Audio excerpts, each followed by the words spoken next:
pagpaparami ng tinapay at ng isda na nagpakain sa mahigit na 5,000 katao.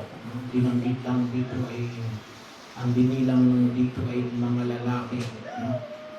Hindi kasama ang mga babae at mga bata, no? At ito ay mahigit ng 5,000, no? So, sabi ko nga, ano, ay mahirap magpakain, ano, ng ganong kadaming tao, no? Kapag may pestahan, nakapagpapakain tayo ng marami, no? Pero kapag sinabi natin libo-libo, no, napakahirap noon, no? Aywan ko lang kung mayroon ng nakapagpakain sa inyo ng kahit na 1,000 katao, no? Bahagi yun. Naalala ko tuloy, no? Kasi nung panahon, kapag may coordination, hindi naman ganun kadami. Pero yung sabihin, marami na rin, no? Kasi kalimitan o hindi lang naman isa yung inuordinahan, no? So, may mga pagkataon, mahirap po magpakain ng maraming tao, no? May mga karanasan pa na rin, no? Na napapanisang, no? Kasi masyado marami, no? Mabuti nila ngayon, no? Ngayon kasi may Jollibee na, ano? May McDo na, ano? So, may iba't iba ng mga franchise, no? Pwedeng umorder ng marami kasi lalong-lalo na, halimbawa, sa San Pablo, maraming mga franchise doon, no? Pwedeng hati-hati sila, no? Para makabuo ng ganong klase ng karaming tawag nito, no? Na mga order, no? So, isang nakita natin karanasan, no? Kasi sa mga katekista, no? Ay kapag mayroong catechetical day, no? Ganun yung ginagawa, no? Kasi nga para hindi, ano, sa sobrang dami, ano, kulang-kulang 1,000. Pero ito, 5,000, no? Lalaki pa lang yung, ano. Kaya bahagi yun, ano, na nakita sa Ebanghelyo natin, nagpakain si Jesus ng maraming tao sa pamagitan ng alin, ng pagpaparami ng tinapay at ng isda, no? Wala pa naman noong mga food chain, ano? Ibig sabihin talagang himala, no? Sa pamagitan ng paghahati-hati ng tinapay at ng isda ay napakain. Ang hindi lang basta napakain, no? Nabusog. At alin, may natira pa, no? May natira pa. So, anong sabi nga rito? Sila ay nakapuno ng 12 bakol, no? So, sobra-sobra pa, no? Yung ginawang himala na Jesus. Pero yun ang huwag natin kalimutan, no? Nangis ng Diyos na tayo ay bigyan ng sapat na pagkain, no? Gusto niyang tayo ay mapunuan yung ating mga pangangailangan, no? Bahagi yun, no?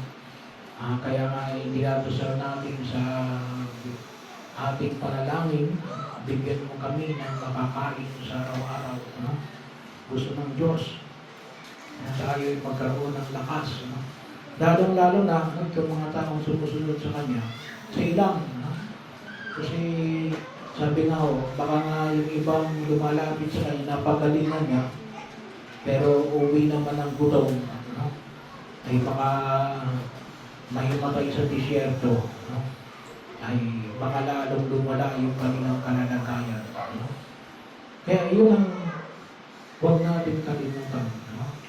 Na nais ng Diyos na tayo ay gabayan at punuan yung ating mga pangangailangan sa araw-araw. Lalong-lalo na ngayon, no? Tayo nagdaranas ng krisis, no? Na hinaharap natin sa daigdig na ito. No? So, sana po ay huwag tayong mawalan ng pag-asa, no? At pananalig na tayo ay ninanais ni Jesus natin, samahan tayo, tulungan tayo, at gabayan tayo sa panahon na ito. At pagkakataon na mabigyan tayo ng sapat na pangangailangan natin habang makatawid tayo sa ating pang-araw-araw na pagkilos sa daigdig na ito. Pero sa narin po naman, ay huwag tayong makalimot natin humingi ng tulong sa Diyos, no? At magpasalamat. At isa pa ang biyaya na huwag natin kalimutan na nais na ipagkaloob na Jesus ay alin, yung pagkain natin ng pagkain na nagbibigay ng buhay na walang hanggan. Yung banal na komunyon. So bahagi yun ng ating pagmimili kahapon dun sa mga nagsisimba kahapon na isang biyaya o na ipinagkakaloob ng Diyos ang inialay niya sa atin. Hindi lamang sa bundok ng Kalbaryo, no? Ngunit sa pang-araw-araw natin pagkilos, lalong-lalo na sa pagdiriwang ng banal na misa, no?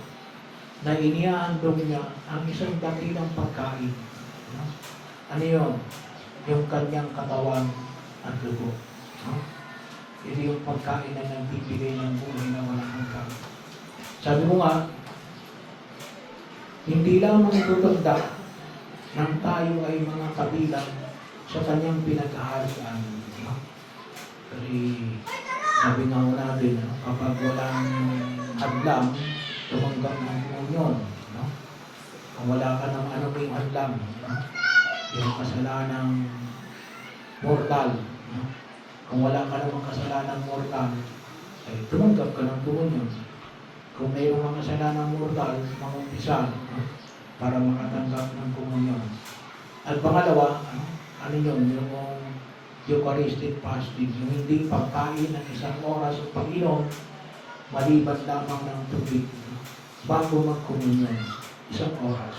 Pero pag wala nun, no? Magkomunyon tayo. At tulad ng pinamani ko nga, ay para din natin magbigay ng lakas sa atin. Magbigay ng lakas sa atin kasi nga, ay paano tayo bibigyan ng lakas na magpakabuti sa gitna ng hirap ng buhay ng daigdig na ito. Kung wala tayong pagkukunan ng lakas, saan tayo kukuha ng lakas? Hindi mo sa atin sarili. Kundi saan? Kaya Jesus, ang pagkain na magbibigay ng buhay na walang hanggan.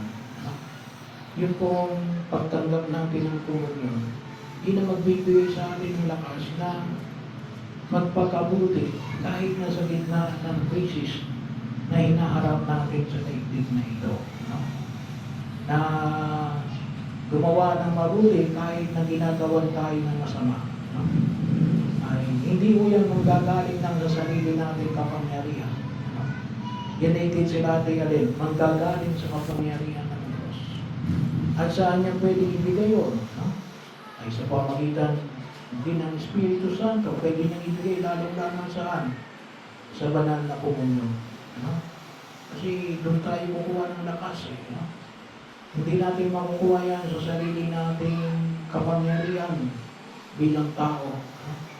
Yun ay makukuha lamang natin sa kapangyarihan na alin, ibinibigay ni Jesus sa banal na Eucharistia. No? Kaya yun ang magpapalitan sa atin. No? Yun ang pagkain na nais na ibigay ni Jesus. No? Bahagi yun na huwag natin kalimutan. Sabi nga natin ay tayo lamang. No? Tayo lamang mga Katoliko nagsasabi na tinatanggap ko ang Diyos. No? Sa anyo ng tinapay ng anak ang kanyang katawan at dugo. Bahagi rin ako sa Eric. Tunay na ako'y nakikibahagi sa pagka-Diyos na Jesus.